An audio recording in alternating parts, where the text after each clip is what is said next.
In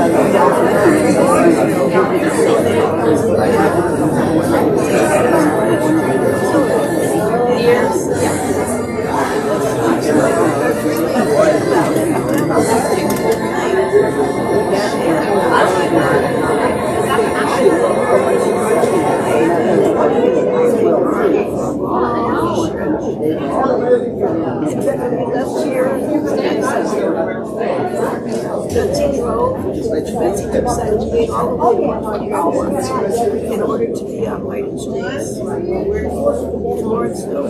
She lives Ladies and gentlemen, this is just your annual reminder that we are live now to the internet. The camera is right here front and center, and it has very sensitive microphones, so anything you say will be going straight out to YouTube. How long has it been live? 30 seconds. Oh, sure.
He's so concerned, it's like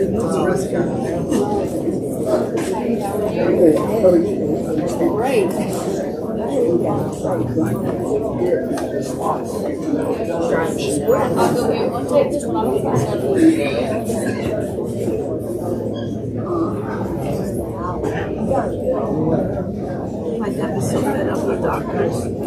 She's decided to medicate herself. She says she can read some of the medication she's on.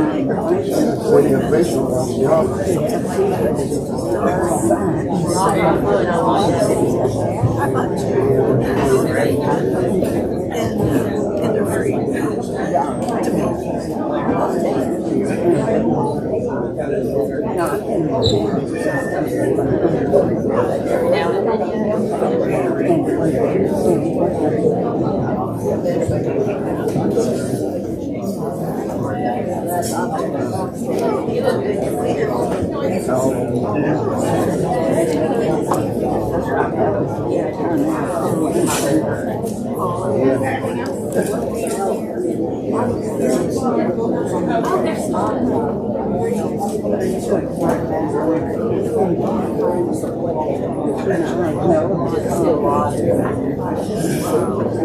I have two artificial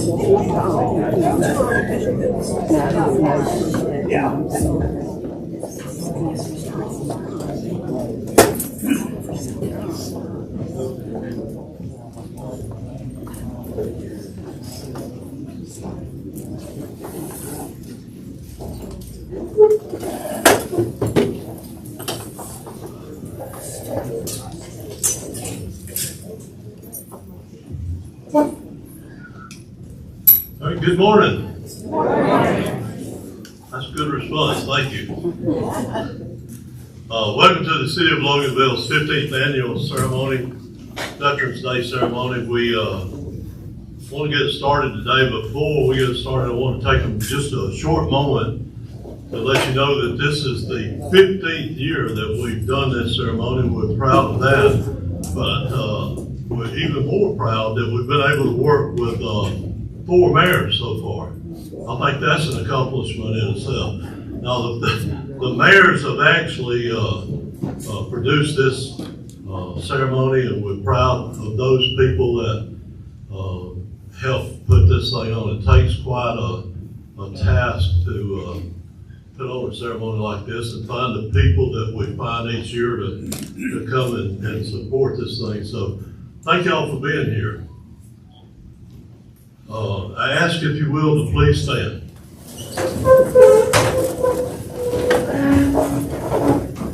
Our color guard is going to present our nation's flag. The Legion Post 33 color guard is under the command of Captain Jerry Mahaffey. Jerry, if you will, please post our nation's flag. Forward, arm. Forward, arm.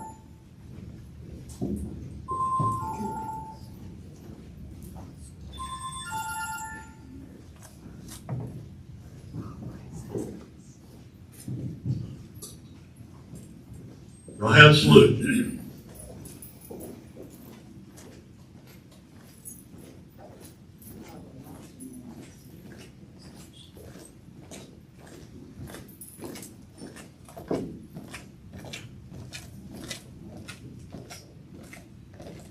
Guard, halt, right face, post, colors, present arms. Please join me in our pledge.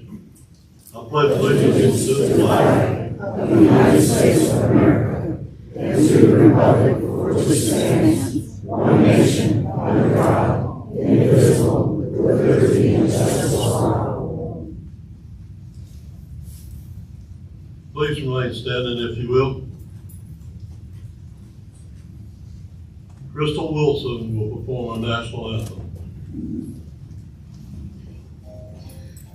Oh, say, can you see by the dawn's early light what so proudly we hailed at the twilight's last gleaming, whose broad stripes and bright stars through the perilous fight o'er the ramparts we watched were so gallantly streaming, and the rocket's red glare, the bombs bursting in air, gave proof through the night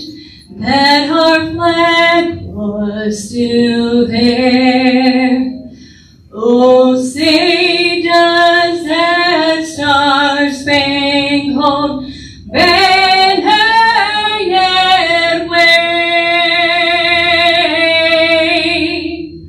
o'er the land of the free and the home of the brave? Ready, two, left face, forward, march.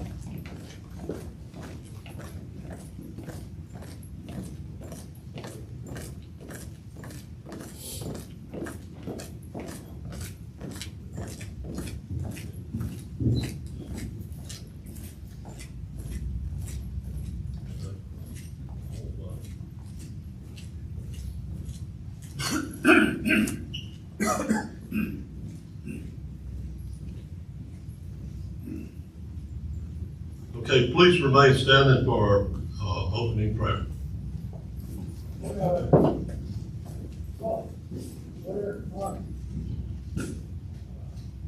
Bow our heads.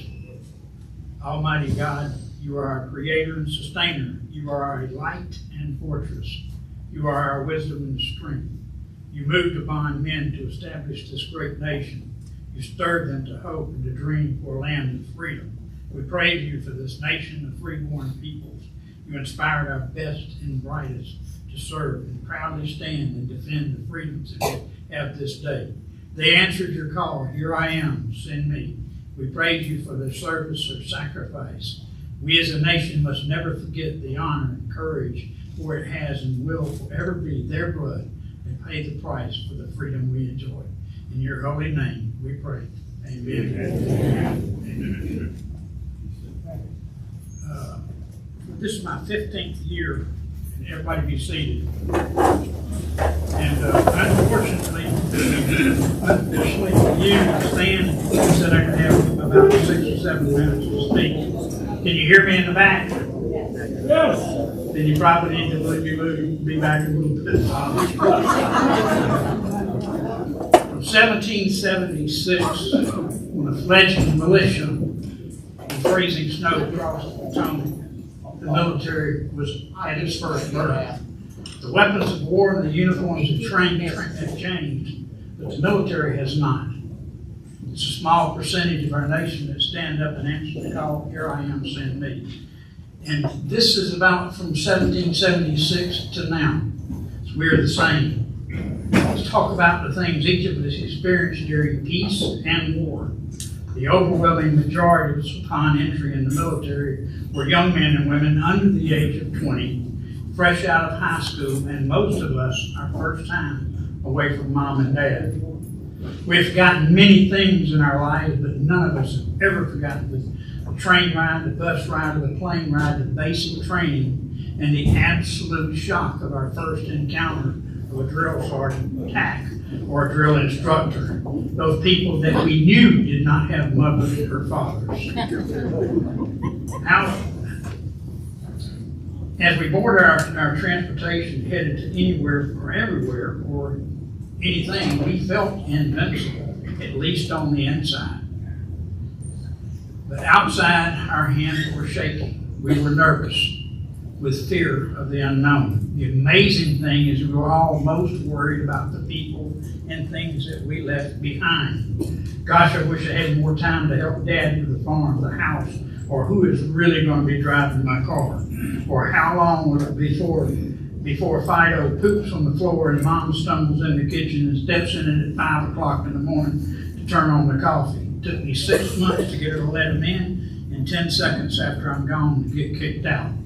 I wonder if we'll argue in letters the same way we did when we're home. One thing for sure, making up's not going to be the same. In other words, life with all its messiness and difficulties and imperfections is still going to continue.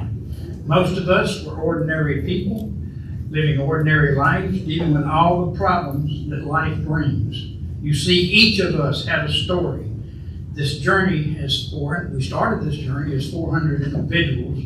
And that's 400 different lives and stories of how we arrived at this place and time. My greatest impression is that we were here a few months ago, total strangers, now as close as if we were from the same mother.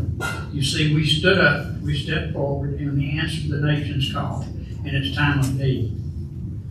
We've been trained, molded, our warrior skills honed to a razor edge. We have listened to our instructions until we can recount them in our sleep. We are now as ready as we can be to guard or fight to defend our nation's freedom and constitution. We understood that the greatest gift of the freeborn people is to transmit that to our children. It's that understanding that such a small percentage of our nation stands up and says, "Here I am, send me." Of the hundreds of millions of people in our nation, only 44 plus million have served, and 1.37 million plus have paid the ultimate price in conflict. Amazingly, thousands and thousands more paid the ultimate price in times of peace, most of their names known only to God and their families. We honor them all this day, everyone who has served. Most analysts, historians, and philosophers look at our nation's heroes, make judgments as to their performance by battles won, enemy killed, or victories and land achieved. I tell you, they are completely and totally wrong. It's actually about lives saved. No amount of training can ever prepare anyone for the horrors of war, man's inhumanity to man. When you set foot on the battlefield and the bullets start to fly, and the air fills with the smell of gunpowder and death, the earth turns slippery red from the blood of the wounded and dead, the absolute horrific noise of war is somehow overshadowed with the cries for help from the wounded and the dying. is somewhere in that hell that the geopolitical, economic differences seem to disappear, and it all becomes about the man or woman next to you and the saving of lives. The circle closes in war. In war, saving lives comes with a horrific price. It forces you to let go of your innocence, to dig deep, and take on the immense responsibility of using your weapon, the only effective tool you have to stop the evil that is coming towards you. All of our men and women signed that oath to pay any amount up to including our lives for our government. The goal is to make that price as small as possible. And a weapon, an instrument of war, becomes a life-saving tool as effective as a surgeon's scalpel. When faced with the decision to fire or allow the person next to you to perish, they dig deep, find the courage, forfeit their innocence, and save a life. There are countless stories, and many of us in this room are the results of lives saved decades ago. And when the horror of war ends and our young men and women return home, they are forever changed. Their innocence forfeited on foreign soil. They bring home knowledge and memories that no person should bear.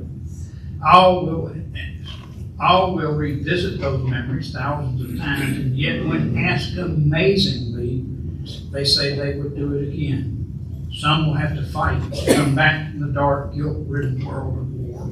Some will be unable emotionally to leave the battlefield and will relive it for the rest of their lives. America owes them a debt of gratitude that we can never fully repay. America was not asked as to why they answered their nation's call. America needs only to thank God for such men and women as them. But for this moment in time, our paths did converge, and though hundreds or thousands of miles or many years may separate us, our memory, our spirits, and our hearts are connected with a bond so strong that not even the devil himself can separate us. Most of us left the military to serve each to our own ability, our family, and our loved ones. Though we're on our own separate paths, we will never be strangers, for we are stronger. We have strengthened our faith in each other and forged out of war friendships and peacetime memories that will outlast time. Our bonds will not be broken. Our spirits will not fail. Our paths will converge again. We will reunite. Until then, I ask each of you to look around, take stock. We have managed to find out of the hundreds of millions of people in this nation, those like us here in this place. Our stories, our memories, our tears are theirs. Amazing as it may seem, some of us served in the same units at the same time and didn't know each other. And when we depart here today, life will continue with all its imperfections. The washer or the dryer and the car will still break. The new Fido might do it again. However, with both of our adult age, we might have something in common. How truly blessed we are. We have seen more, done more, experienced more, and most importantly, learned to love more than any who have not walked in our shoes. For our brothers and sisters who did not make it home, I do not know the answer. I struggle every day with, as each of you, as to why we were spared and so many good men and women were not. It's taken me 40 plus years just to be able to look to God and say, thank you for allowing me to come home. And I thank each of you, and it's an honor to stand here today among such great people as our veterans. Thank you.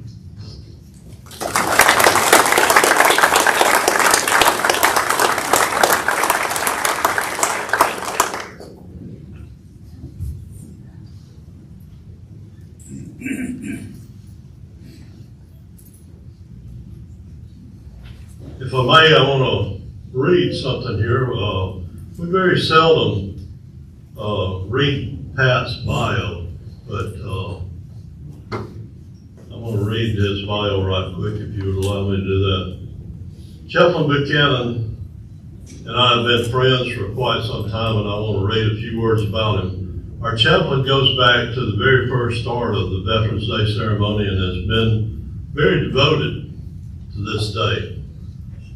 I know a lot about this man, and one of the more important things I know about him is that He's very positive, and he's very modest. He doesn't give us a bio. As I stated, I know a lot about him, so I can read you a few things I put together about Chaplain Buchanan. First of all, he's very highly decorated. Doesn't talk about it much. Doesn't say anything about those ribbons that you see on people's chest. Well, one thing that he does say, and he always wears it, is he talks about the CIB. The CIB tells it all. He thinks that way, and I'm kind of proud that he thinks that way. Pat is a Georgia native and loves the Old South. He also is a resident of North Georgia Mountains, which he's very proud of. I get Facebook messages from him every day talking about how great it is up there while I'm down here still fighting the hustle and bustle. He served our country for 27 years in the U.S. Army. His tours were Vietnam, Panama, and the Gulf War. He now serves as chaplain of the World War II Round Table, and he is a member of the American Legion, of the American Legion Riders, and a member of the Patriot Guard. Our chaplain is a U.S. Army Ranger. Chaplain Pat Buchanan, we thank you, sir.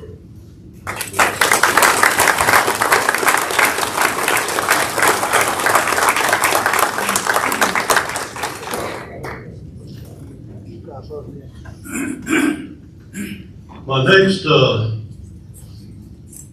speaker, you'll see him up here quite a bit after we relinquish this microphone to him. Our next speaker is let's see if I've got his bio here somewhere. I hope I do.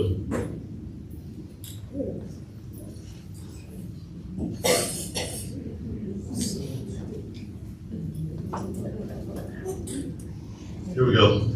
It's now my honor to welcome the mayor of our city, Skip Elias. The Honorable Lee Elias, better known to most of us folks as just plain Skip. Mayor Elias is an Eden, North Carolina native. He is a graduate of Western Carolina University. Skip spent 40 years in various management roles, including store manager of Sears. Is that what happened, Sears? Manager of Lowe's and Home Improvement Store. Skip moved to Lawrenceville, Georgia in 1993 and settled in Loganville in 2005. He then retired and started attending the city council meetings. He decided to try his background skills in supporting Loganville City Council. He ran for office in 2011 and was elected for the city council office starting in 2012. Skip ran for only 2 terms because of his beliefs of term limits. Why do we need to teach some of that to some of our people in Washington?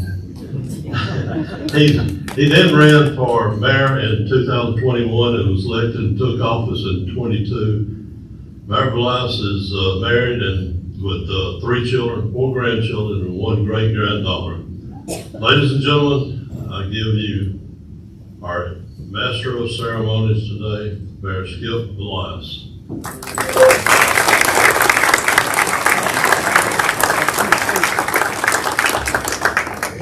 I know all of you think you're in trouble now.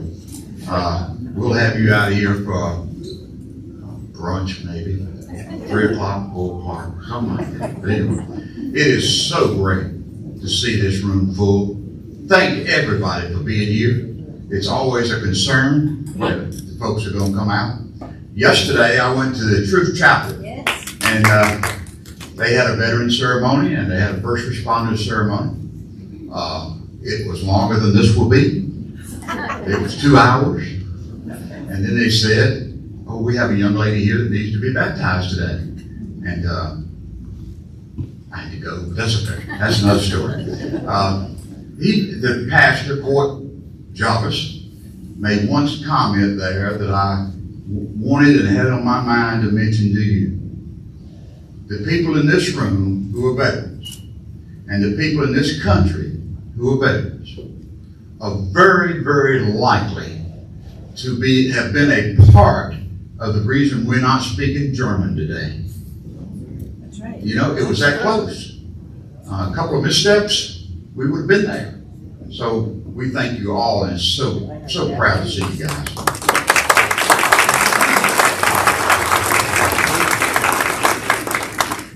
It is my honor as the mayor of the city of Loganville to take part in this ceremony and welcome each of you to our city. I would like to take a moment to recognize a few people here today. Number one, is there a group here from the retreat of Loganville? Good. Thank you for being here, guys. They were going to have a big group here, but I think they're having their own ceremony there. But I tried to tell them this would be better. This would be better because there are sermons all over the place today. We all know that. And it's hard for them to get the speakers they'd like to have. They even got so low in the barrel, they asked me to speak. I said, I'm sorry, I'm tied up. I'm sorry. But anyway, and the veterans, and I call them outlaws, of Dogwood Forest in Grayson, with their leader, Ron Nelson. Thank you for being here. As I go around the room, I just got to take a moment to let you know some folks who work for the city of Loganville and try to do their great job. We have with us today Melanie Long, who's on the council. We have with us today Brandon Whitfield, who's also on the council. We also have Linda Dodd, who was on the council and begged out. However, she did go back in as planning and zoning, which is another story in its own right. We also have Barbara. Barbara, wave your hand. Barbara has been on the planning and zoning for many years. 17 years. And she just stepped off. And I believe you still plan on moving to where your kids are. No, my daughter, Griffin. Your daughter, okay, in Griffin. Okay. It's great. We've got a couple of, and I harass this guy a lot. He was mayor, 2 mayors before I came on the scene. He and I had a lot of fun. Had a few discussions, but a lot of fun. And that would be, all of you know, Dan Curry. Dan? And also look around the room. I see Ray Martinez is here. Ray? As you all know, Ray is a veteran. He just won his second election to be on the Georgia House of Representatives. And I got to tell you guys something. In political talk, he is fortunate enough to be a large part of his area is Walton County. Is that fair? Walton County is 87% Republican. If you were a Republican, what would you have to do to lose? Who knows? But congratulations, it is an honor to have you with us. And he has been very helpful to the city his first 2 years there, and we're looking for more of that. I also had Patty Wolf. Patty, are you here? Did you sneak in at the last minute? She's also on our council. She told me she'd be here, but something must have happened. But I didn't want to forget her. But with that, we appreciate everybody being here. There are also a few good patriotic Americans that I want to thank for giving their time and attending. And I know they have a ton of knowledge and support for veterans. So if you are in need of or have questions, please remember these next few names. I'll ask them to stand as I call their names. Mr. Michael Matson. Mike, stand up. You hear that? Oh, there he is. He's the Legion 233, that's us, Veteran Service Officer. And he works a lot with Rally for him. We'll get to that in just a minute. Brandon Watts. Brandon, where are you? He's right. Right in front of you. Good job. He's the CEO and founder of Rally, which is a big deal and growing all the time. It's obvious there was a big need. They help a lot of veterans who are homeless find somewhere to live. And there's nothing wrong with that if that's what that veteran wants. We ought to give him that service and help him with it, or her.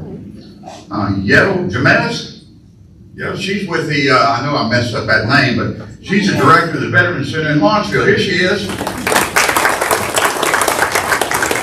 And the big motor coach that you see out in the parking lot, that's from the Vet Center. And I went over there the other day, and I see in front of me Jerry with the Valor, Quilt of Valor. She is here. I was fortunate enough to go to the Vet Center in Lawrenceville a few weeks ago, and they presented Quilts of Valor to 4 veterans. And I got to tell you about one of them. One of them come walking in, he had his head down, and he sounded, when you said hello, a little rough. He did. I think that was just his style. But when he got that blanket wrapped, that quilt wrapped around him, he started crying. And it meant so much to him, and it meant a lot to me and the other vets that were there too. Occasionally they'll go over and cook them lunch, and great turnout, and thank you, Stan, for that. Appreciate it. While I served the great citizens of Loganville for 8 years as a councilman, it still takes some getting used to being mayor. I tell people all the time, the hardest part of my job is waking up every morning and realizing that everybody loves me. But anyway, we do the best we can. There are a number of challenges that not only face the city in these days, but challenges that we will be faced as a nation. But there is time-honored truth, and that the service of Americans and veterans never truly ends. Throughout this nation's history, American soldiers, sailors, airmen, Marines. Happy birthday to the Marines here. Got some Marines here? Yeah. Yesterday was the Marine Corps birthday. Appreciate you being here. And Coast Guardmen have bravely answered the call to defend our freedom, to aid our friends and allies, and to turn back aggressors. I am a proud member of this American Legion Post 233 and offer the assistance of my post as mayor to help any veteran to the best of my ability. And what I would normally do in that case is I call my friends at the Legion. They know the contacts, they know the people, they know how to get things done. We're gathered here today to pay our respects to the 19 million plus U.S. veterans who are still with us today, and the millions more who preceded them in defense of the freedoms and ideals that have made this nation stand proud since the American Revolution. These are members of our citizenry that are diverse in almost all respects, save one. Save one.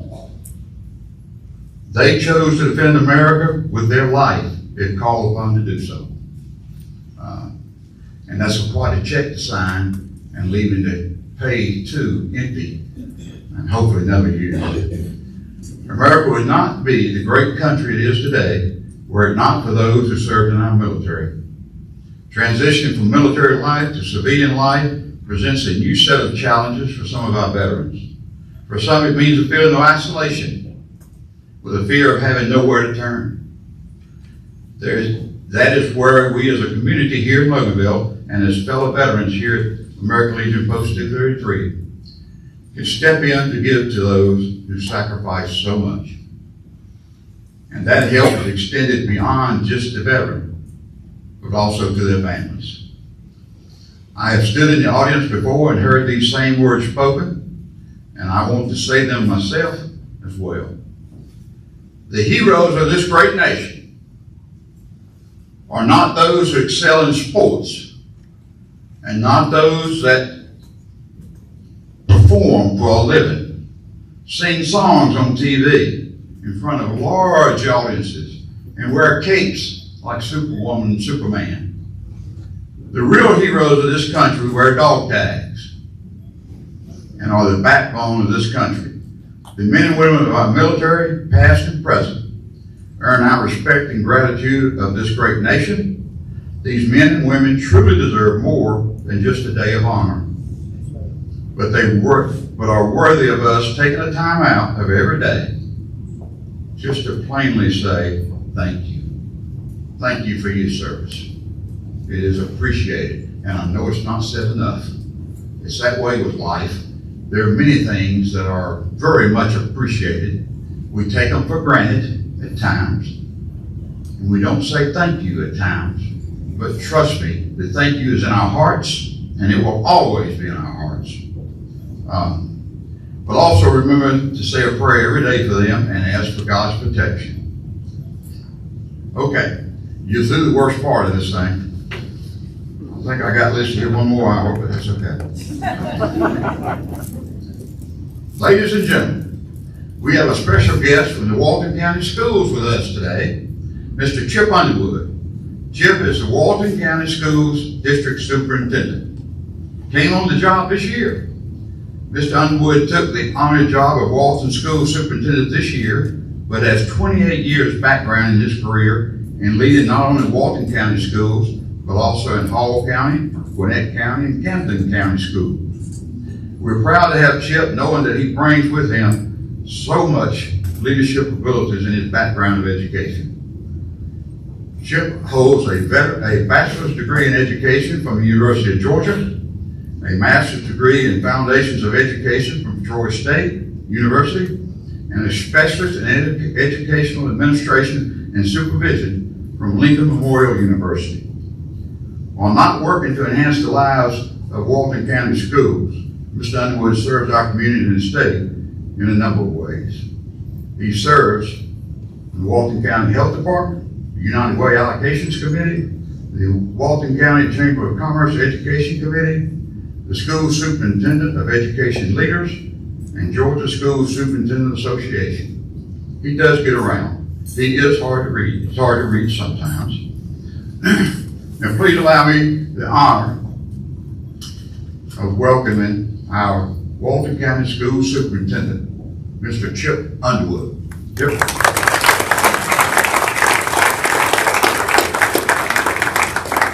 Good morning. I'll try to keep it short, but I will ramble from time to time. I do have one group I do want to recognize, the young people in the back, the Children's Society at Loganville Middle School. They're here to serve you today, and I appreciate them taking time out of their day to do so. So please give them a round of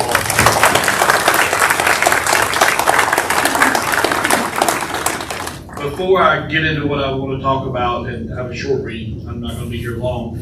I do want to give you hope in your young people of today.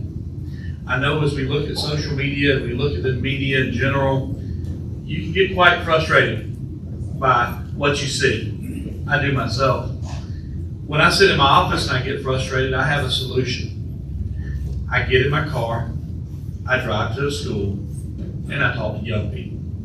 Because at heart, they're still as good as they've ever been. This morning, I got to go to one of our many schools. All of our schools are having celebrations like this. That does still happen. And this morning, I watched young people, and I had two things that I will remember from the event. One is I got to watch 10, 11, 12-year-olds give a medal and a certificate to the grandparents and the parents that served in the armed forces. They were each nominated by their children or grandchildren, brought up, recognized, and hugged. And to watch the look in that child and that grandchild's eyes when that happened, nothing better. That's what's good about the world. Sad moment for me. One of the parts of the ceremony I was at this morning, as they played the different songs of the different branches, the veterans would stand up as their song was being played. And I had a flashback to my stepfather, dying of cancer, Air Force veteran, in church, same exact scenario. Man could barely stand up. He stood up. And that's the part of this that'll lead me into what I want to say is veterans stand up. They stand up abroad and they stand up at home. And they do it every day. We celebrate it one day, but I get freedoms in my life to go to church yesterday with my family because of what veterans do. And it's a one-day event, I know that. But it's an everyday privilege that we get to enjoy. And our children understand that. We tell them that. That's why we're having events today, so they understand that. They're young, they're figuring out things, but they are hearing that, and they do appreciate the people that stood up for them. I'm also aware that our best leaders in this country tend to be veterans. And there's a very simple reason why. Life is all about adversity and overcoming adversity. And when you overcome adversity in life, you come out the other side, a better human being, a stronger human being, and a leader.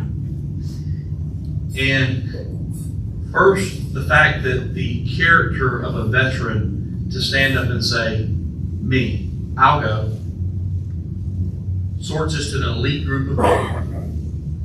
And you take an elite group of people and you put them in the adversity of defending their country. I promise you the person that comes home will be the best of the best leaders in our society. And we see that over and over again. Am I biased toward people who served? I am, because I did not. But I appreciate everything I get to do in my life for those that did.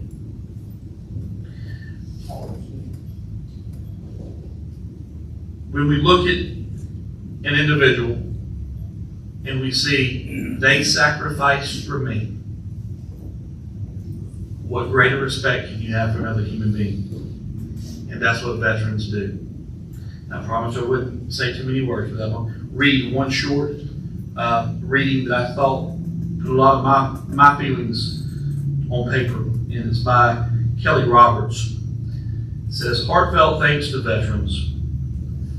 To those who serve now or served in the past, I thank you with all my heart for your service. Thank you for my life in freedom in this unique and wonderful nation. Freedom is not an abstract idea. It is the difference between the life I choose and the life others choose for me. I am free to think, feel, and speak the way I wish. I am free to live where I want and as I want, and with whomever I want. I am free to speak my opinions and stand for my beliefs. You have given me that freedom as you sacrificed your life to do so, in part or in whole, without complaint, without reservation. You gave when giving cost you dearly. Thank you for your sacrifice, your care and dedication to make my life better. I have no way to repay you, for my sacrifices in life cannot compare to yours. Please know my thanks to you are sincere and deep, and for without you, freedom would not exist. Thank you.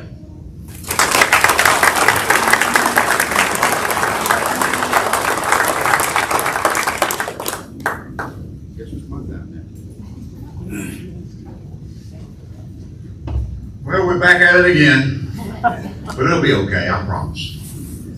Now, please allow me the honor of welcoming our guest speaker. Our guest speaker is Colonel Leslie Chandler.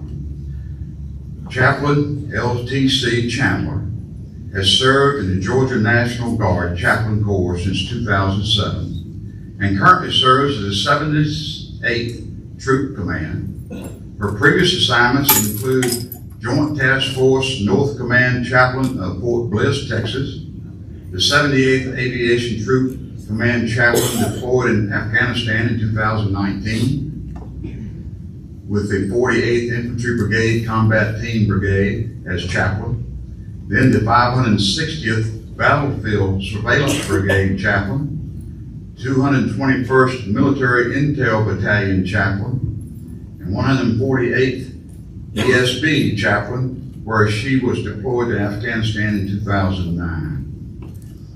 In the civilian sector, she is director of the Georgia National Guard Integrated Primary Prevention Workforce. This team is focused on building better leaders for the National Guard. Previously, Colonel Chandler was National Guard State Family Program Director. Also, she's traveled to the country of Georgia. I haven't been to both Georgias, but She has. That's the country of Georgia. As part of the state partnership program. Somebody stuck my pages together. Give me just a second. Here we go. Captain Chandler's military education includes Master of Religious Education, a Bachelor of Arts in Theology, and a Bachelor of Arts in English. She's also a graduate of Chaplain Basic Officer Leadership Course, Chaplain of Captain's Career Course, Command and General Staff Officers Course, and the Operational Religious Support Leaders Course. I gotta tell you, it takes somebody with a big background to help some of these folks that are asking for help. Now, this is the hard part. This will take us almost to lunch. Chaplain Chandler's awards and decorations include the Bronze Star Medal, Meritorious Service Medal, 2nd Award, Army Commendation Medal with C device, Army Commendation with Bronze Oak Leaf Cluster, Air Force Commendation Medal, Air Achievement Medal with Silver Oak Leaf Cluster, National Defense Service Medal, Global War on Terrorism, Expeditionary, you don't say it for me? Expeditionary. I got it right. Medal. Afghanistan Campaign Medal with 3 campaign stars, Global War on Terrorism, Service Medal, NATO Afghanistan Medal, Armed Forces Reserve Medal with M Device 2nd Award, Overseas Service Ribbon, Georgia Service Ribbon, Army Service Ribbon, Georgia's Meritorious Service Meritorious Service Medal, Georgia Commendation Medal with 3 Boar's Heads, Humanitarian Service Medal, and the Georgia State Activity Ribbon. Does it sound like she's been busy? Just for those that we're not counting, that's a total of 19 awards. 19. She'll be up in just a second. Chaplain Chandler spends much of her military free time mentoring other chaplains and working with leaders, soldiers, and their families in varying phases of their deployment circle. She does contentious counseling to all phases of our military families. During her free time, she enjoys hiking, traveling, and time with her family, as it should be. She is originally from Wyoming and spends so much time as possible in her hometown of Sheridan. However, I'm adding this now. She's thinking about moving to Loganville. We shall see, we shall see. When she meets all the great people of Loganville, my God, who wouldn't want to move here? Captain Chandler has 2 adult daughters, Morgan and Lindsay. Ladies and gentlemen, help me welcome Colonel Leslie Chandler.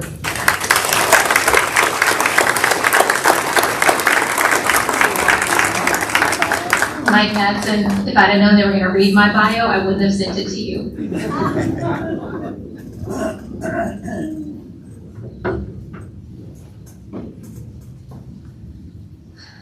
Well, that was a lot.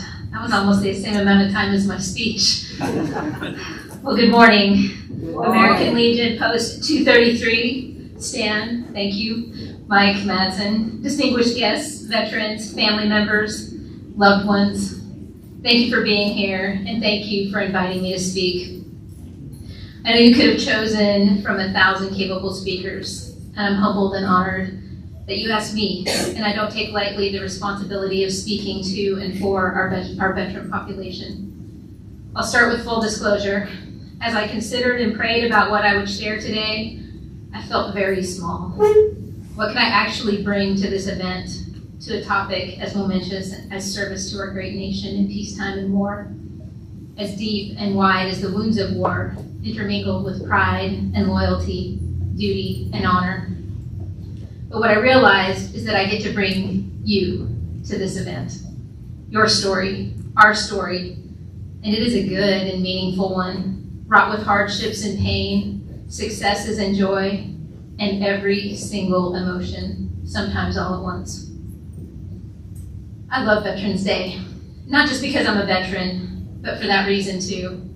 But I love the fact that our nation honors and celebrates those who serve and have served, those who fight for the freedoms we enjoy. Freedom is an interesting thing. I feel like we don't always fully realize we're experiencing it. It isn't something we can touch or see or smell, although I could easily insert a war movie quote right here, something about napalm in the morning. But the fact that freedom doesn't have physical attributes makes it all the harder to define. One thing I know, however, is that freedom is as fragile as it is precious. And freedom is one of the main reasons we put on this uniform. One of the main reasons men and women have put on this uniform since the inception of the United States of America. And it is the reason we fight. Freedom is at the heart of our story. And the United States military has a magnificent story. Veterans, POWs, MIAs, KIAs, they all contribute to the story of the United States military, of freedom and sacrifice, of courage and commitment, of honor, integrity, of sadness and sorrow. And Veterans Day is one of the days we set aside to tell our story, to remember that what sets America apart is that we are unified under one flag, the flag of liberty and justice. And we believe so much in those things that we also fight for those who can't fight against tyranny and oppression alone. Veterans Day didn't start as a day honoring all veterans and their service to this great nation. It actually began as Armistice Day on the 11th hour of the 11th day of the 11th month of 1918, ending what some called the war to end all wars. But there were more wars. And Armistice Day became Veterans Day in 1938 to honor the men and women who continued to put on the uniform and march under the stars and stripes. It's become a day when we gather and tell our stories, a day to remember the men and women who have served and fought next to us and for us, for the preservation of freedom and peace. But we also take pause to remember our fallen, for they are part of our story. Memorial Day is specifically set aside to remember those we lost, those killed in action, but we honor them every day. The poet Stephen Spender, in an excerpt from his poem, The Truly Great, says this: "See how these names are faded by the waving grass, and by the streamers of white cloud, and whispers of wind in the listening sky. The names of those who in their lives fought for life, who wore at their hearts the fire center. Born of the sun, they traveled a short while toward the sun, and left the vivid air signed with their honor."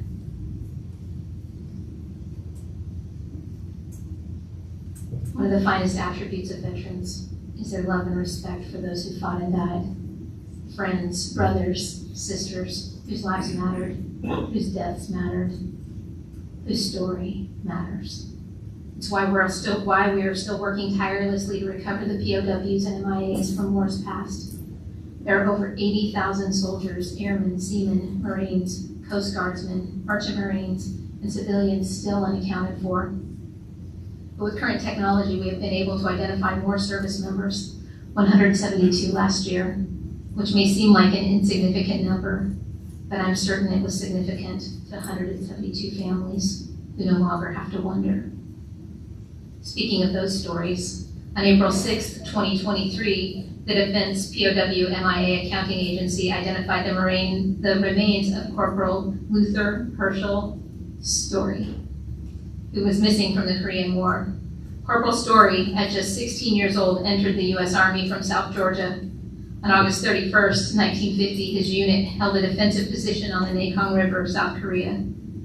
Numerically superior enemy forces assaulted the company's position, but Corporal Story displayed conspicuous bravery in repelling several enemy attacks.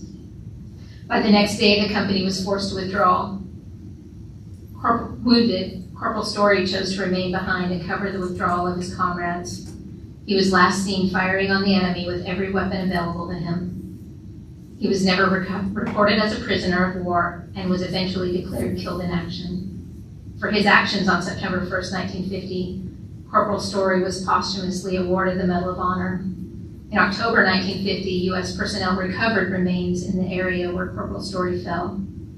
73 years later, Corporal Story was returned to Georgia and buried with honors at the Andersonville National Cemetery. A beautiful ending to his story of courage and patriotism. Courage and patriotism. the foundation of our story. I love sitting with veterans and listening to their stories, whether it's talk of the field or a training exercise in preparation for war or wartime operations. Stories are riveting. They all begin with lack of sleep, lack of food, intensity of battle. But by the time the story is over, they're smiling, laughing, and remembering well each other.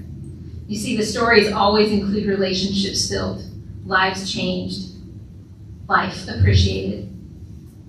I have a picture hanging in the foyer at my home. It was a gift from a fellow soldier, Sergeant Major David Creamer, who told me on first meeting that he doesn't really like chaplains very much. We've served together in peacetime and war and have forged the bond of friendship amidst pain and loss. When he gave me the picture, he said I was the only person he could imagine having it. It's a humbling and constant reminder of why I serve. And the image was taken in a French cathedral in August of 1944, just months after D-Day. And at the altar, there's a French family kneeling next to an American soldier, while several soldiers, weapons shouldered, are scattered throughout the sanctuary. Such a solemn image, a picture of service and sacrifice, of hope mingled with doubt. A reminder that we often fight for those we will never know, whose faces we will never see, but whose freedom is of paramount importance to us. I think on Veterans Day it's important to talk about war. I understand that every veteran hasn't been to war, but I am certain that every veteran has been impacted by war. This is the day that as a nation we watch Band of Brothers marathons, have parades and picnics, 5K runs, and host events such as this one. It's a day we set aside to acknowledge that war is a part of our life. Our first commanding general, George Washington, said, "To be prepared for war is one of the most effectual means of preserving peace." And that has been our stance as a nation. We have been prepared for war, and we have fought in war. Since the beginning of the 20th century, America's sons and daughters have fought in World War I, World War II, Korea, Vietnam, the Cold War, the Gulf War, Iraq, Afghanistan, and numerous other conflicts. Our veteran population, 700,000 strong just in Georgia, is an amalgamation of so many experiences in so many different wars, fighting amidst myriad circumstances, but always with empathy, courage, and everyday heroism.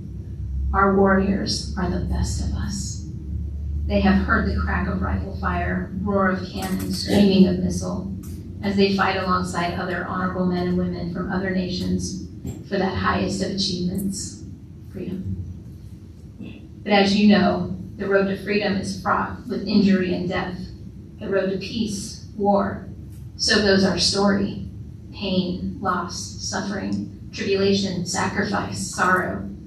Those experiences formed us. They formed our stories. The story of the Allied invasion of Normandy, or the Tet Offensive in Vietnam, or the Battle of Heartbreak Ridge in Korea, or Desert Shield and Storm in the Persian Gulf, or the Battle of Fallujah in Iraq, or any number of battles or operations during the 20 years we were in Afghanistan. Or my story, caring for the souls of those who daily engaged in the war fight, and then came home and tried to live here, while their minds stayed occupied there. It can be difficult for fighting men and women during times of peace. Warriors who are most comfortable on the front lines of freedom, keeping our nation strong and secure, sometimes find it hard to reintegrate back into civilian life. One of my favorite quotes from Stephen Ambrose's book, Band of Brothers, reads, "We know how to win wars. We must learn now to win peace." But that statement doesn't really speak to peace in the world. We will always fight desperately for that. It's more a reference to peace in our hearts, a peace that is hard fought and sometimes easily lost. When I'm talking to young chaplains, I use an analogy of a rucksack, but I think the analogy speaks to every warrior who has ever felt called to wear this uniform. In 2008, before our 2009 deployment, I was a chaplain serving in the 48th Infantry Brigade combat team. To honor the 48 soldiers who had fallen in war before us, our command sergeant major decided that for Veterans Day, 48 of our soldiers would march 48 miles in 48 hours. I know, right? Of course, as a new and very motivated chaplain, I decided I should be part of that march. I did all the preparatory road marching with my unit, We practiced for weeks. I prepared my heart and my mind and my body for the event. I must tell you, those were the hardest 48 miles I have ever marched. But I learned something even more significant than the fact that humans have an amazing capacity for resilience as long as their heads, hearts, and bodies are aligned. I learned that if your rucksack is loaded wrong or with the wrong items, it significantly decreases your ability to move forward. Most of the soldiers who fell out of the march had heavy, overloaded, and poorly packed rucksacks. But isn't that the way with life? The way with reintegration after war? So as I was marching, I typically found a soldier who looked tired, beaten, weary, like he was about to give up. I would walk up to that soldier and just strike up a conversation. Can any veterans in the room relate? We walk alongside people with heavy, overloaded, poorly packed rucksacks. But in our conversations, we notice the problem with the ruck. And we think, if they just removed that one item, their load would be so much lighter.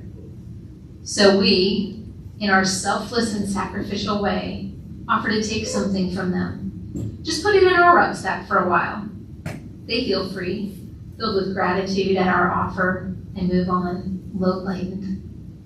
And then we move on to the next person and do the same thing over and over again. Lightening the loads of others, but adding to our burden. More trauma, more grief, more pain, more stuff than was ever meant for our rucksack, until we just can't move forward any longer. Our load is too heavy, our strength failing, our hope disintegrating. And honestly, the problem wasn't that we walked alongside or helped remove a burden from the rucksack of the suffering soldier. It's that we put it in the wrong place. We put it in our own rucksack. Friends, we were never meant to carry the burdens of others. We were simply meant to help them remove the burdens from their overloaded rucksack. I believe that there's a strong correlation to the contents of our rucksack and our level of inner peace. As veterans, we know the burdens of war. We know terror, agony, bloodshed. We have experienced terrible loss, felt the deepest of pains in the worst of places, and we carry them. War remains in our minds and in our rucksacks, intensified sometimes by grief or guilt. The burden becomes our story. But our story is also rich and beautiful, filled with healing and hope and restoration. We don't always tell our story well. It can be hard. It can cause pain to rise up from inside the depths of us. But it is important. In the midst of your stories, I want to encourage you, to thank you, to tell you that I see you. I hear you. I pray for you. I want to remind you that the God of Psalm 144, who trains our hands for war and our fingers for battle, is the same God of Psalm 23, who restores our souls, and the same God of Deuteronomy 31, whose promise is to never leave us or forsake us during the in-between times, the times of processing and accepting and healing. When interviewed for the historic Stephen Ambrose book, Band of Brothers, Dick Winters shared, "I'm thinking back on the days of easy company. I'm treasuring my remark to a grandson who asked, 'Grandpa, were you a hero in the war?' 'No,' I answered, 'but I served in a company of heroes.'" I share that same sentiment today. Thank you for your service. Thank you for your sacrifices, for your loyalty to God and country. You all are an inspiration to me. And I couldn't be more thankful to be just a tiny part of this, your story. Know you are loved. Thank you for your time today.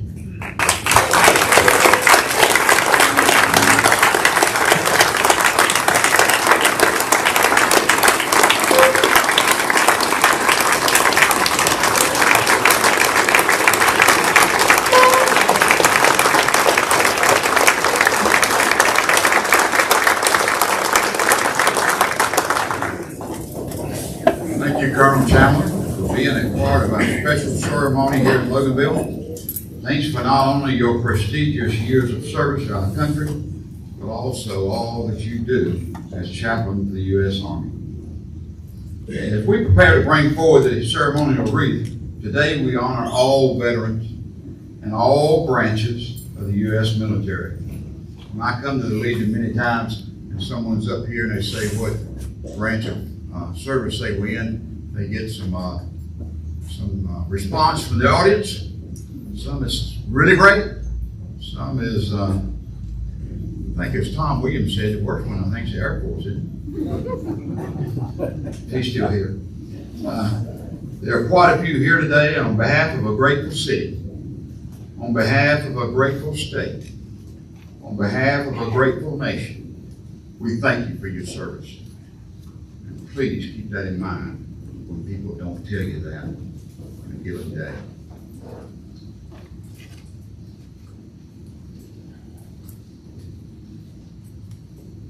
Now, our Director of Ceremonies, Stan Malden.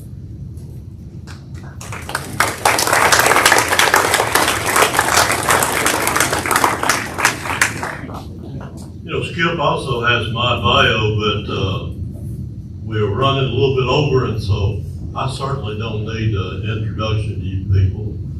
You all know that I've done some crazy things. I met a veteran coming through the door earlier, and he had on a Purple Heart hat. I said, "You forgot the duck too." And he said, "What?" But I told him, I said, "I also have a Purple Heart." When people ask you, how'd you get that Purple Heart? I always say, "I forgot the duck." And anyway, there's a lot of things that Brenda and I are proud of. We're very proud of our Combat Infantryman's badge. He always says God loves the infantry. He must, because a lot of us do make it, and the ones that don't go to heaven, for sure. Thank you, Mr. Mayor. It's always an honor to be a member of the wreath team each year, and as in previous years, we have selected a veterans family from this American Legion, and that really has been productive in the success of this Legion. And this year, there's no exception. I mean, this year, I don't think I could have picked a better veteran to lay the wreath in honor of. The whole family, the whole Boss family was very productive in making this Legion a success. I didn't just read that off and not mean it. You know, they worked in bingo, they worked in Sons, leaders, commanders of the Sons of Legion. Bobby's wife was leader of the auxiliary. I mean, there's just so many things that they did. And I'll get into what Bobby did as I go along with his accolades, but there's no Legion that's any greater than this Legion right here in the Southeast, in the whole Southeast. I've been to a lot of Legions over the South, and I can honestly tell you that nobody has a Legion like this Legion. Nobody works like this Legion. So I'm very proud to be a part of this Legion, and we want to honor Mr. Bobby Boss today. I'll call for a family member to come up and present the picture, if you will.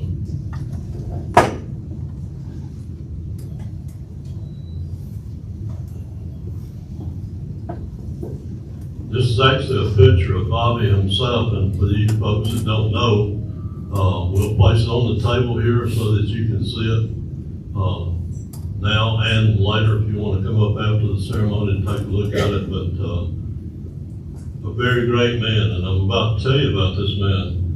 How does a person start out with a description of such a leader as Commander Boss? I want to read you a few things that Bobby did.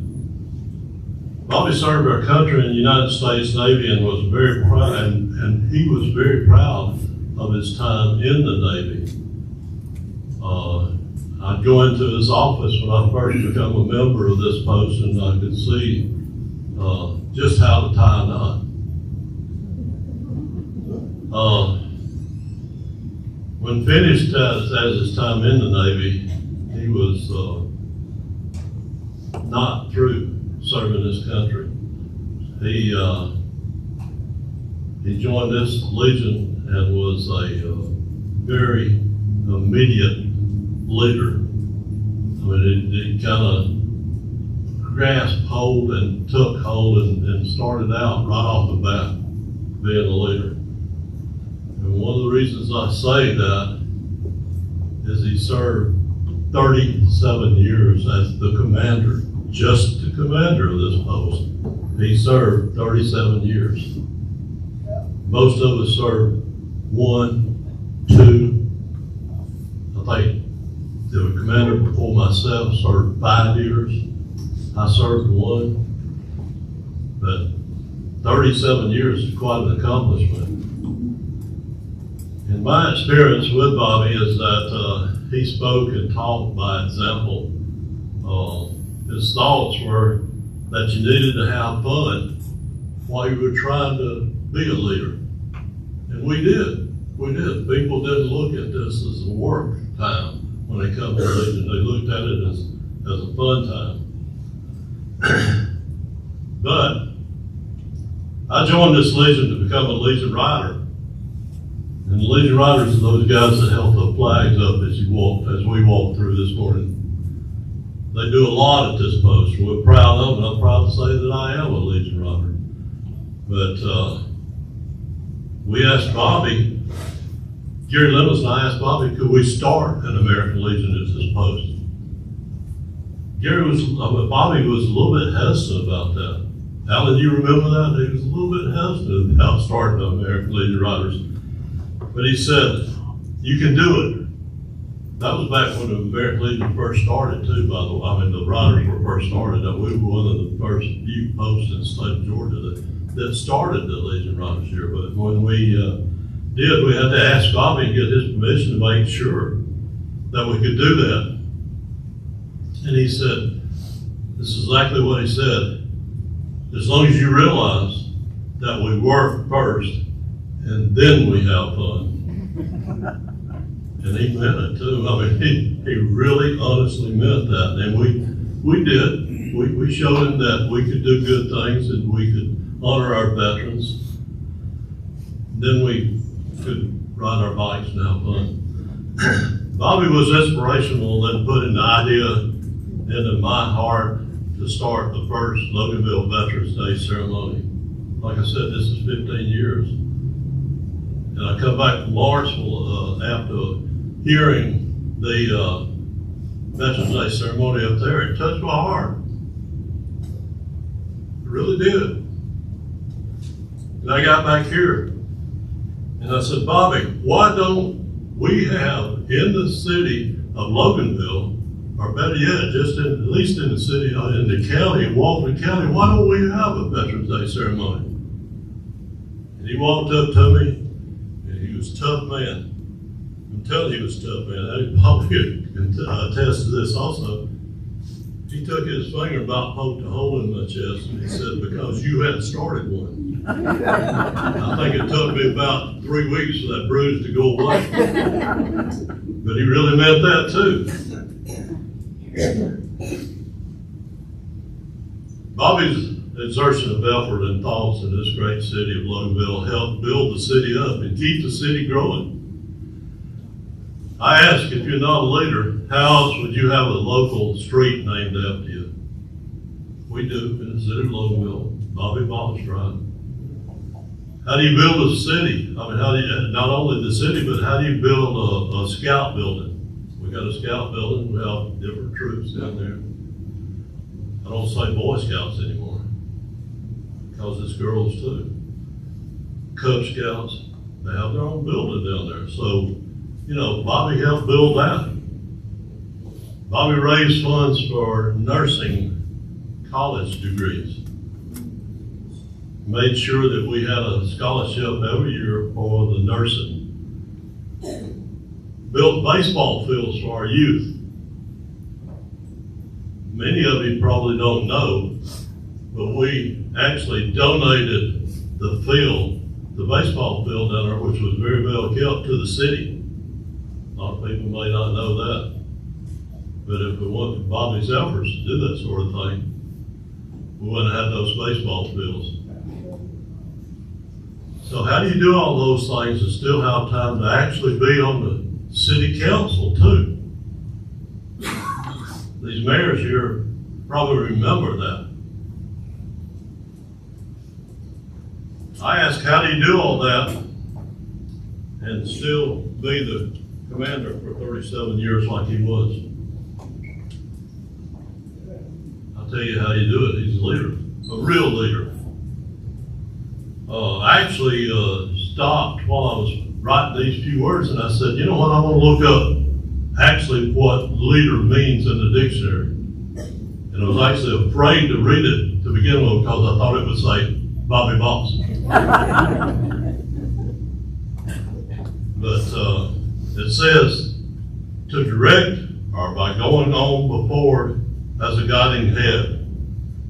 Bobby was not afraid to go on in front of other men, even if he had to take on the task alone, all alone to achieve the goals that he believed in.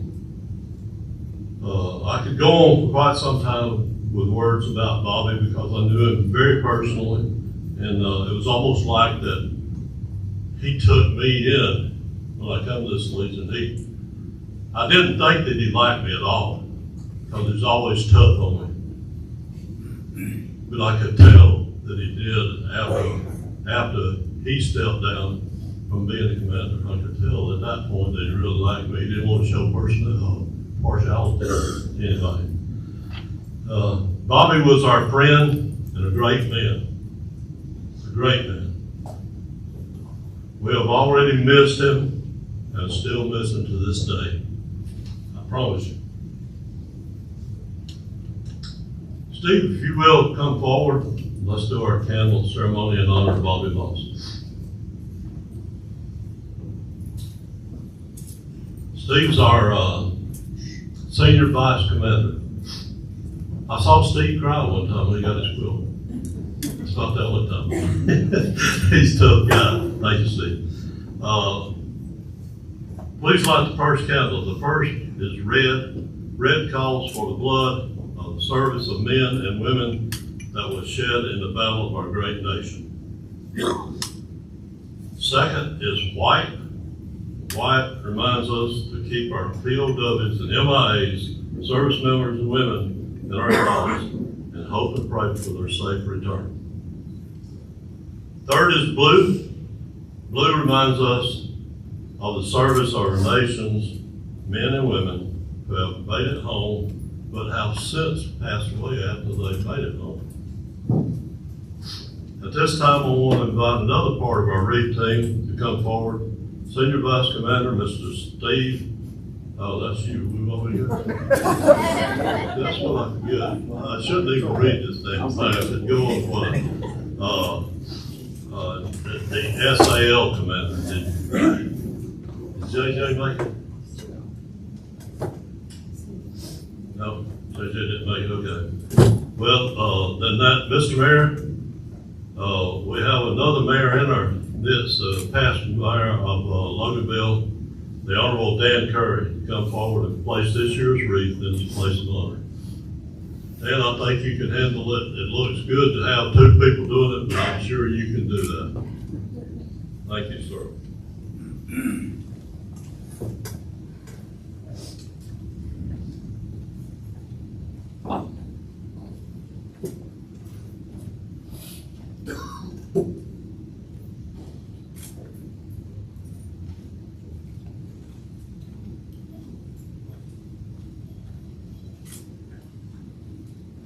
Ask that you please stand for a moment of silence.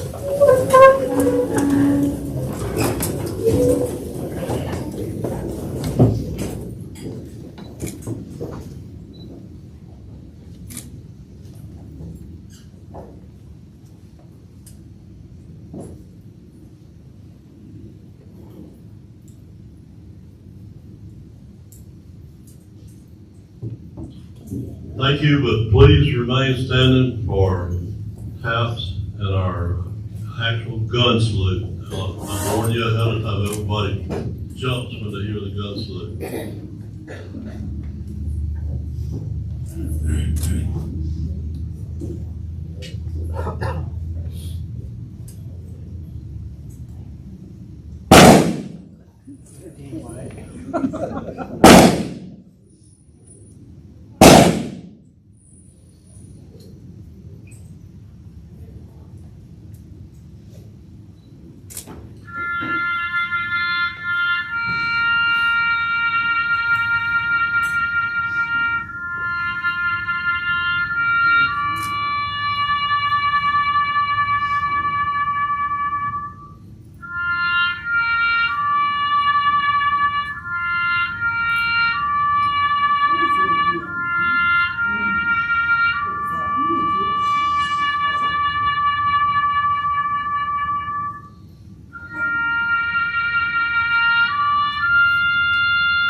You may be seated.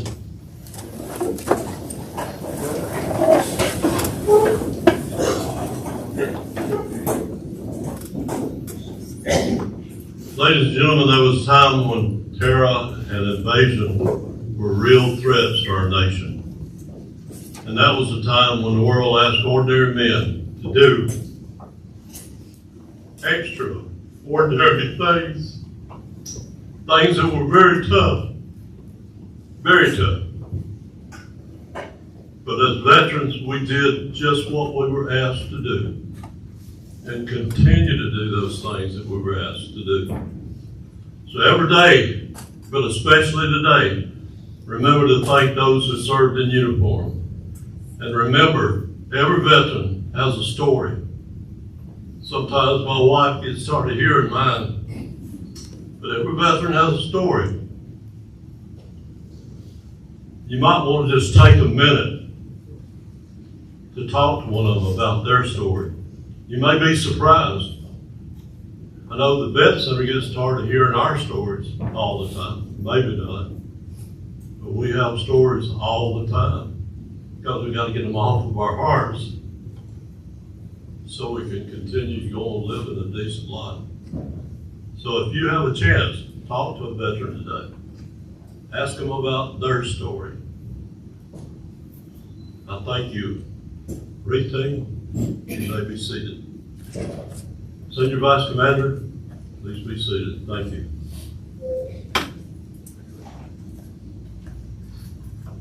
Thank all of you for being here today, and may God bless our country. Thank you.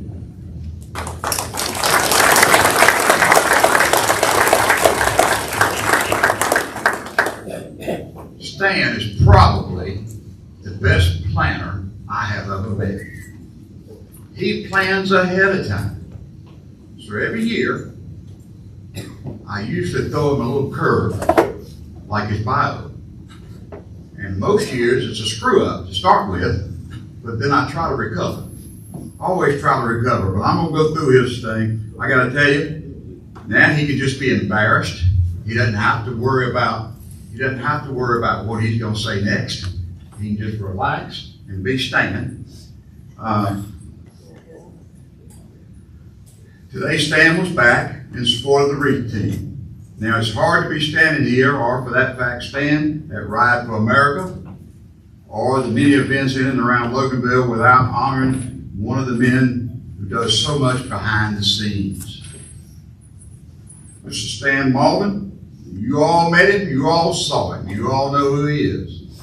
So from day forth, if you have any problem in life, Stan is your man.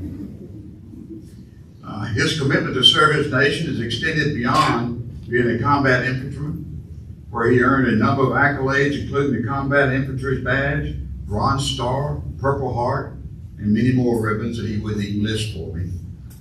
His dedication to our country has continued after his service, as he devotes many, many hours to veterans' causes, including volunteer work at the PTSD Vet Center in Marshville, with the Quilts of Valor Foundation, and at the Legion, where he is a past commander and past director of the Legion Riders. Like so many of us here today, there are so many things Stan has done that's worthy of recognition. And I just want to look him in the eye and say, Stan, we appreciate what you do. Thank you.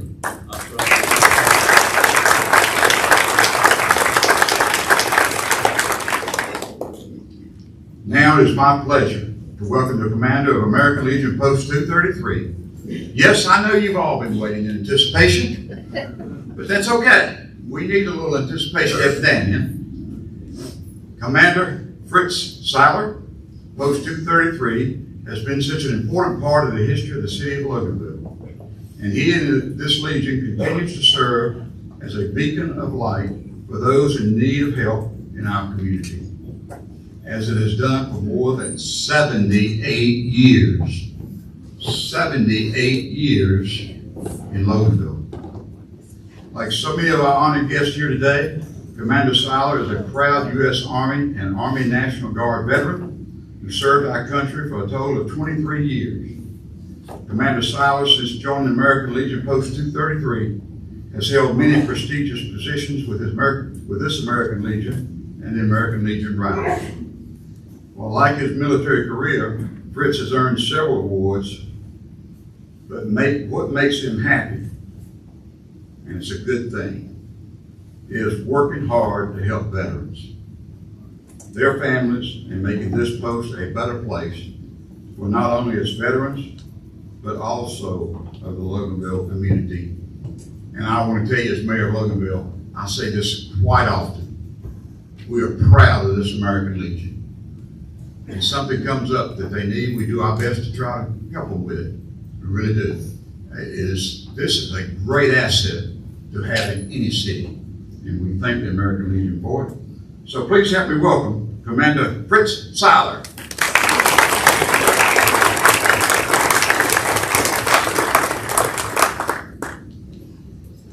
Thank you very much, Mr. Mayor. Would all of the American Legion Post 233 members and their families please raise their hands? If you leave them up, if you are a veteran, if you would please talk to these folks, now you can put them down, or if you're a member of Post 233, encourage those veterans who are sitting around you who don't have a home, but still have a lot of energy and have a lot of good ideas, to come forth. And we're moving forward. And what we're doing is based on what is before us. There are a lot of veterans and their families that are hurting, coming back from some kind of distressing situation, getting out of one of the branches of service and not really having a purpose about them. You can help these folks. We are on a mission here. We want to make this as family friendly as we possibly can.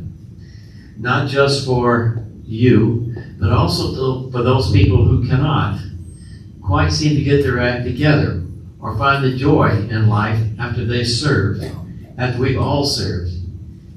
So I encourage you, as members of Post 233, to help find these folks. This morning, we were honored to go to Sharon Elementary School. There were 4 or 5 of us that went over there, and they had a parade all around the interior of the school. And Kathy took lots of pictures of puppies, and the kids were out there with their artwork and their flags, and they were applauding us, and which is great. We were doing the job that we chose to do, and we went where we were sent to do that job, whatever it happened to be. There is none that is insignificant. Everything that you did because you love this country and you loved our Constitution. And that's what we have sworn an oath to defend. Help those people come back to us that are not done yet, they just don't know it. We got a lot to do, and I'm about to starve to death. So I'm going to thank all of you for being here, and I especially want to thank our colonel that came to speak with us. Such a moving tribute.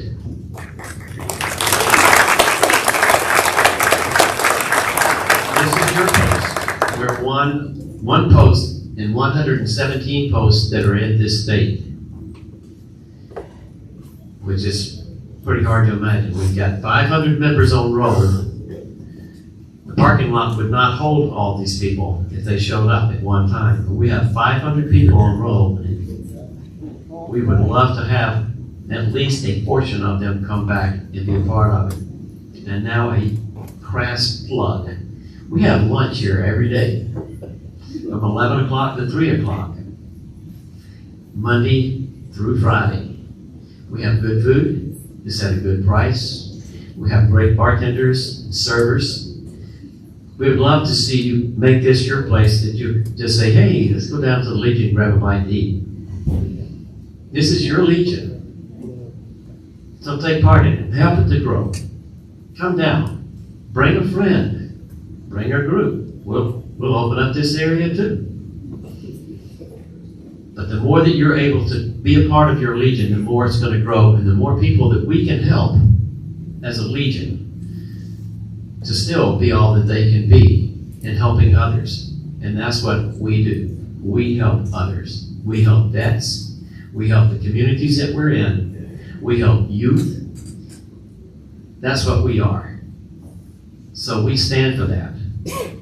And we really appreciate all that's happened before us, including Bobby Balls and his bulldozer and dynamite. Pretty much got the place shut down for a moment. This post stands right here after our post burned down January 1, 1977.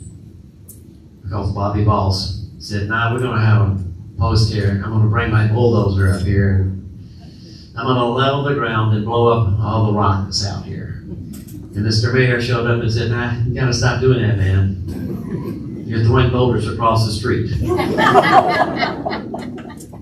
He was. That's not kidding there. It was right inside. Mr. Congressman, it's good to have you with us here today. We voted for you not just because of the party that you're in, but because of the guy you are.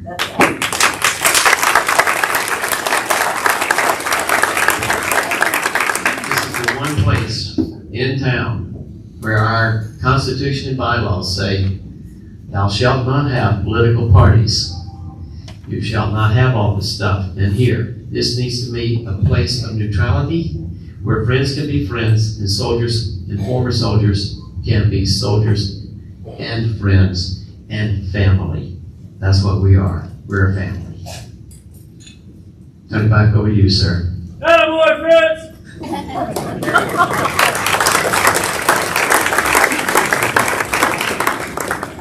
Thank you, Commander Seiler. At this time, I'd like to ask Chaplain Pat Buchanan back up to the podium to lead us in the closing prayer. Pat?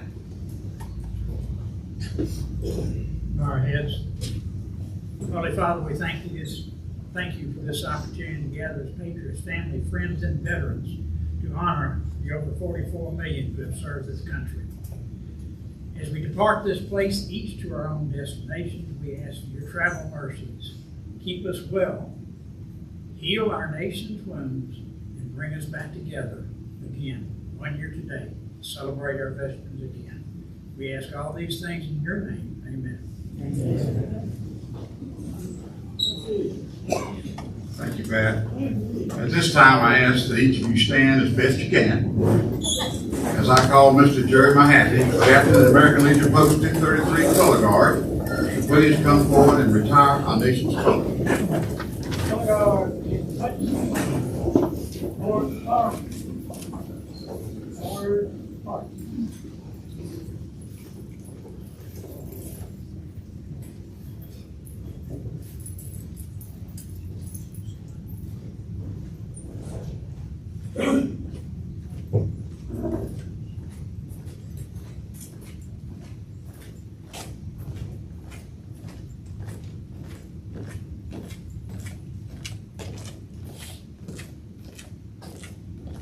Color Guard. Halt. Right face. Present arms. Ready to retrieve. Color. left face, forward march.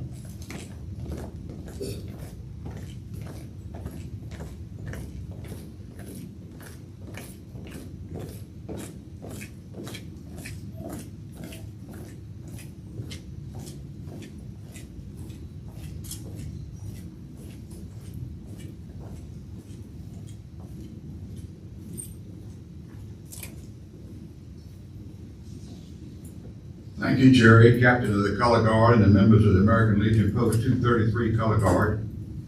This is, I hope all of you feel like that Stan planned and we helped provide a great ceremony today that would not be possible without many volunteers like Tom Williams providing the sound and music for us, and to Commander Seiler and his staff providing us with a great venue, to JJ, the SAL commander, and our previous mayor, Dan Carey, and Ray Martinez. Thanks also goes to the ladies of Post 233 Auxiliary for our layout and decorating the tables. And I got to tell you guys, the ladies auxiliary are hard workers. They're always here, and we appreciate it. We really do. Also want to take a moment to thank some groups, the Walton Junior ROTC Sabre team that we came in the door. The Loganville Middle School Gentlemen's Society. They're back at the back. They handed out the flags today. Our guest speakers, as well as the Loganville flower basket for the ceremonial wreath used today. And lastly, Stan Muller for his support to our city of Loganville in support of today's ceremony. Please, I ask you a favor. If you enjoyed today, please stay and have lunch with us. Lunch is provided by the Legion's best friend in Loganville, the Tim Stewart family. Thank you everyone for coming out today. God bless you all. God bless our country. Thank you.